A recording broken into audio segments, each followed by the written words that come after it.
Misterioso. And then when she has a, you know, maybe you guys, I don't know how you guys want to think about this, but maybe you guys are this sort of disaster is about to happen kind of mode, and maybe the is hope or something, right? So the sound on hope is going to be, disaster is going to be, then you get, try that, to see if changing your color on that.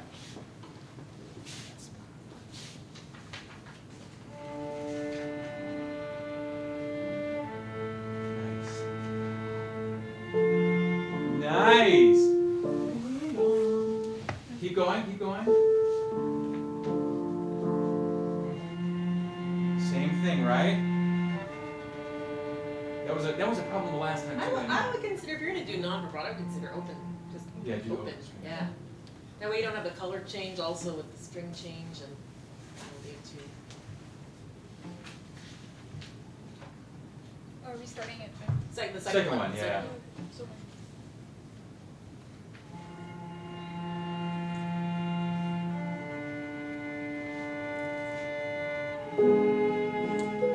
Okay, so hope suddenly changed, right?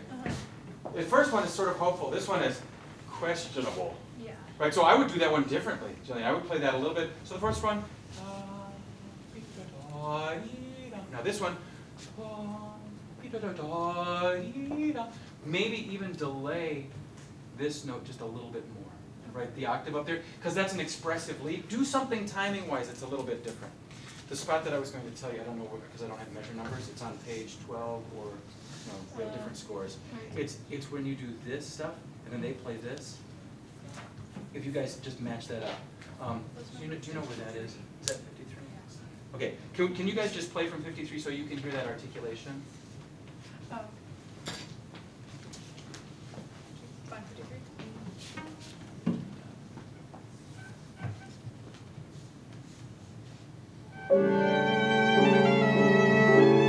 Well, let's try this. Sorry.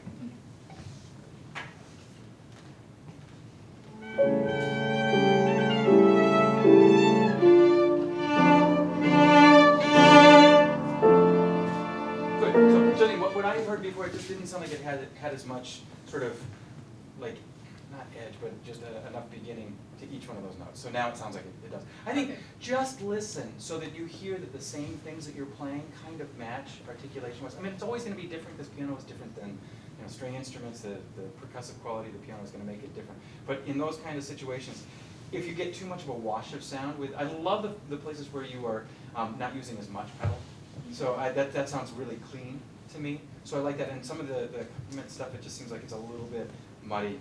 So maybe not quite as much. But that's something you just have to, like, since I'm not a pianist, I just want to make sure that you're kind of matching the strings and thinking about it. I think you guys did an amazing job on a piece that's really hard, and you've gotten the hard part out of the way, which is the notes and the general plan is there, but what is lacking and what we worked on this time was kind of the emotional gestures that really need to be happening in this piece, the emotional gestures. And that's just something you talk about and you discuss, like, how are we going to do it?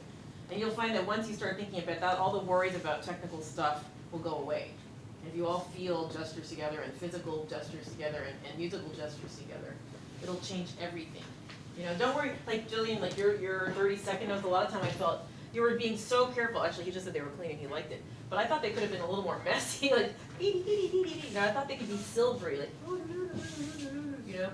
ghostly, like ghostly little bells from nowhere. I mean, just think more about the emotion of the piece because it's such an emotional piece.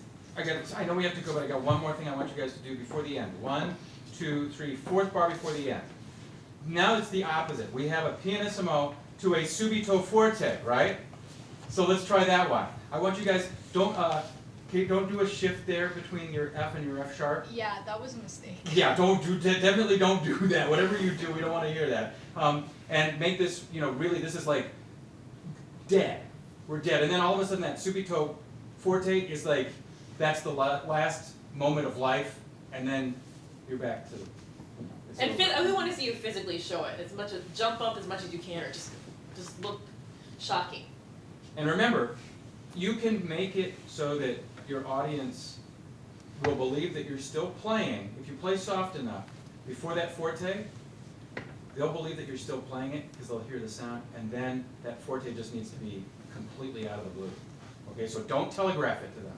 Let's do that. Just do the last, so it's the 1, 2, 3, 4 bars, last 4 bars.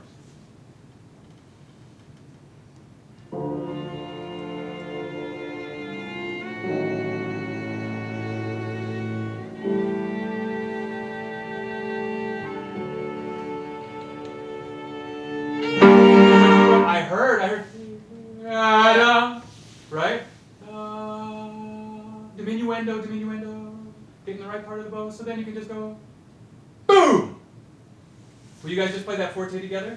And just look at each other, and no big cue or anything, just look at each other and feel it, and that's gonna be it. That's totally gonna be it. Okay, so I want you guys to do out of time the last note with a diminuendo, and then suddenly surprise the heck out of everybody that you play forte. Make everybody think you're gonna play pianissimo for the next thing. The note before the forte.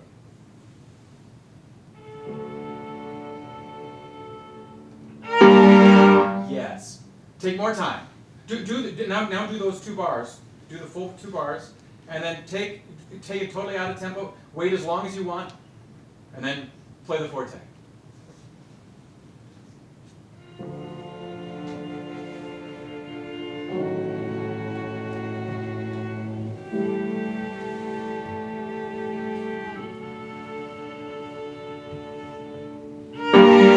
Yes, that's going to be it. And you guys just practice it.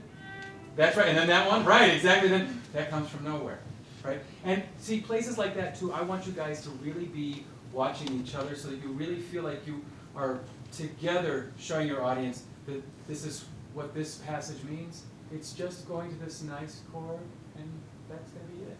And then, boom, and you all should have furrowed brow when you play that forte.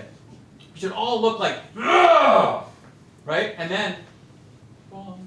A completely different, I mean, it's totally schizo, right? It's like this craziness that's going on. But that's what's so wonderful about it. That's what's so expressive about it. So if you guys just kind of go, da-da-bum, they won't even notice that happened.